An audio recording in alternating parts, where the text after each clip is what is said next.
ఉమ్మడి ఖమ్మం జిల్లా వ్యాప్తంగా అధిక ఫీజులతో గాడి తప్పుతున్న విద్యా వ్యవస్థలు ఫీజుల నియంత్రణ లేకుండా పోవడంతో విద్యను వ్యాపారంగా మార్చారు.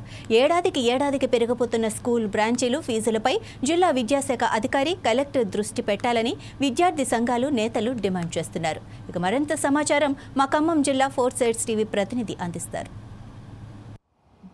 ఎండాకాలం వానాకాలం మాదిరిగానే ఇప్పుడు స్కూళ్ళ ఫీజులు కూడా మోతమవుతున్న పరిస్థితి. ప్రధానంగా ఖమ్మం జిల్లాకు సంబంధించి అనేక స్కూళ్ళలో కూడా ఈ చిన్నపిల్లలు అంటే నర్సరీ నుంచి కూడా 10th క్లాస్ వరకు విచ్చలవిడిగా దోపిడీ కొనసాగుతున్న పరిస్థితి. ప్రధానంగా చూసినట్టయితే విద్యని ఒకవైపు ప్రభుత్వ విద్యా సంస్థలు ఉన్నప్పటికీ కూడా ప్రైవేట్ వైద్యశాలకు కూడా చాలామంది తల్లిదండ్రులు కూడా మొగ్గు చూపుతున్న పరిస్థితి. ఈ నేపథ్యంలో మాత్రం ఫీజుల విషయంలో మాత్రం విచ్చలవిడిగా దోచుకుంటున్న పరిస్థితి. ఈ నేపథ్యంలో అసలు జిల్లాలో విద్యా సంస్థల పరిస్థితి ఎలా ఉంది, ఫీజుల మీద ఎందుకు దోచుకుంటున్న విషయం మనతో మాట్లాడడానికి కొంతమంది విద్యాసంఘ నాయకులు వాళ్ళని చెప్పండి. ప్రధానంగా ఈ విద్యని ఒక వ్యాపారంగా మారి విచ్చలవిడిగా దోచుకున్న పరిస్థితి, దీన్ని ఎలా అరికట్టాలి?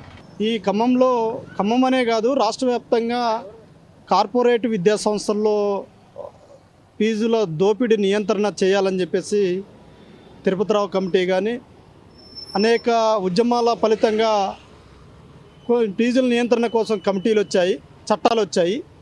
ఈ చట్టాలని అమలు చేయకపోగా దీనికంటే ముందు ఈ ప్రైవేటు విద్యా సంస్థల కంటే ముందు ప్రభుత్వ పాఠశాలని బలోపేతం చేయకుండా, ప్రభుత్వ పాఠశాలల్లో సరైన సౌకర్యాలు కల్పించకుండా, టీచింగ్ నాన్ టీచింగ్ అక్కడ కనీసం సౌకర్యాలు కల్పించకుండా ఈరోజు ఆ గవర్నమెంట్ స్కూల్ని మూతపడే విధంగా తయారు చేసిన పాలకులు ఇప్పుడు అనివార్యంగా ప్రైవేట్ స్కూళ్ళ వైపు నెట్టబడుతున్నటువంటి పేరెంట్స్ ఈరోజు ఎల్కేజీ నర్సరీ అడ్మిషన్ పొందాలంటే 5,000 రూపాయలు, ఎల్కేజీలో విద్యార్థి ఫీజు 30 నుంచి 40-50 వేల రూపాయల ఫీజు.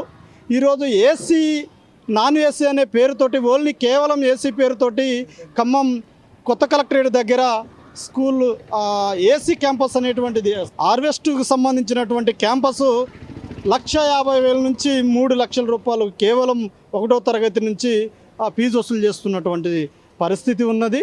కాబట్టి దీని మీద చర్యలు తీసుకోవాలని చెప్పేసి ఈ సందర్భంగా మేము డిమాండ్ చేస్తున్నాం. లేని పక్షంలో ఈ విద్యా సంస్థల మీద ఆందోళన చేయడానికి కూడా వెనకాడబోవని చెప్పేసి ఈ సందర్భంగా హెచ్చరిస్తున్నాం. ఒకసారి మనం గమనించుకుంటే గత ప్రభుత్వంలో కంటే ఈ ప్రభుత్వ హయాంలో ఫీజులు విచ్చలవిడిగా పెంచారు. అంటే ఏ విధంగా అంటే 10 నుంచి 20% వరకు, అంటే 20-30% వరకు కూడా ఫీజులు అధికంగా పెంచిన పరిస్థితి కనిపిస్తుంది. ఒకసారి మనం గమనించుకుంటే గతంలో స్కూల్కి ఎల్కేజీ యూకేజీకి 20,000 నుంచి 25,000 ఉంటే ఇప్పుడు దాన్ని 40,000 రూపాయల వరకు ఫీజులు పెంచిన పరిస్థితి కనిపిస్తుంది. మన ఖమ్మం జిల్లాలో చూసుకుంటే హార్వెస్ట్ వాళ్ళే అనేక బ్రాంచెస్ పెట్టుకుంటూ సేదర్ వ్యాలీ అని చెప్పేసి ఒక పెద్ద బ్రాంచ్ని తీసుకొచ్చారు. ఖమ్మంలో ఐఐటి రోబోటిక్ క్లాసెస్ అని చెప్పేసి తీసుకొచ్చారు. దీంట్లో చూసుకుంటే అడ్మిషన్ తీసుకోవాలంటే ముందుగా 1,00,000 రూపాయలు పే చేయాల్సిన పరిస్థితి కనిపిస్తూ ఉంది. అంటే ఈ విధమైనటువంటి వ్యవస్థలో కనీసం జిల్లా డిఓ అధికారి కానీ ఇప్పటివరకు కూడా ఎన్ని స్కూల్స్ సందర్శించాలనేది కూడా తెలియని పరిస్థితి కనిపిస్తుంది.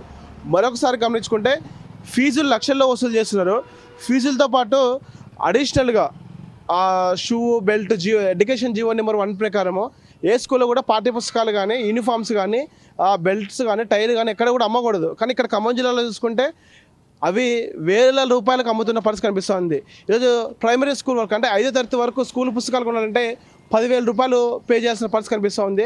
దయచేసి మీరు ఖచ్చితంగా పాఠశాలలో పుస్తకాలు కానీ ఈ విధంగా అమ్మినట్టు తెలిసే వాటికి పీడిఎస్ యాదవులు ప్రత్యక్షంగా ఆ విద్యా సంస్థల దగ్గరికి వచ్చి ధర్నాలు చేసి ఆ స్కూలు ఆ యజమాని మీద క్రిమినల్ కేసులు పెట్టే వరకు కూడా ఉద్యమం చేస్తామని చెప్పేసి సందర్భంగా హెచ్చరిస్తున్నాం.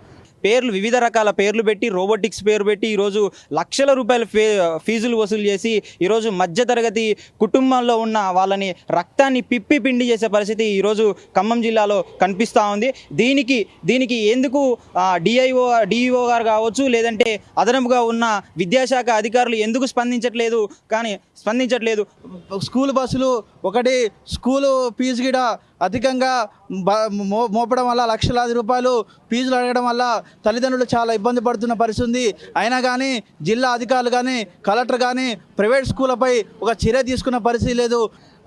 నర్సరీ నుంచి కూడా 10th క్లాస్ వరకు కూడా బుక్స్ కానివ్వండి, అదేవిధంగా టైర్ కానివ్వండి, డ్రెస్సులు కానివ్వండి, ఇలా అనేక రకాలుగా కూడా దోపిడీ విచ్చలవిడిగా దోసుకుంటారని చెప్పి ఇక్కడ విద్యార్థి సంఘ నాయకులు కూడా ఆరోపిస్తున్న పరిస్థితి. మొత్తానికైతే ఉమ్మడి ఖమ్మం జిల్లాలో మాత్రం విద్య పేరు మీద మాత్రం కార్పొరేట్ స్కూళ్ళలో మాత్రం ఎక్కువ ధరలు దోచుకుంటే మాత్రం సామాన్య ప్రజలు అదేవిధంగా మధ్యతరగతి కుటుంబాలు మాత్రం లబోదిపోతుంటున్న పరిస్థితి. ఇప్పటికైనా సరే జిల్లా విద్యాశాఖ అధికారి కానీ అదేవిధంగా కలెక్టర్ కానీ ఈ అధిక ఫీజులు చేసే వాళ్ళ మీద స్కూళ్ళ మీద కఠినమైన చర్యలు తీసుకోవాలని కూడా చాలామంది విద్యార్థి సంఘ నాయకులు డిమాండ్ చేసిన పరిస్థితి. మొత్తానికైతే ఉమ్మడి ఖమ్మం జిల్లాలో మాత్రం అధిక ఫీజులతో మొత్తంతో మాత్రం చాలామంది నిరుపేదలు మాత్రం లబోదిపోతుంటున్న పరిస్థితి కనిపిస్తుంది. ఇది ఇక్కడ తాజా పరిస్థితి. కెమెరామెన్ సతీష్తో గోవింద్, 4 Sides TV, ఖమ్మం నుంచి.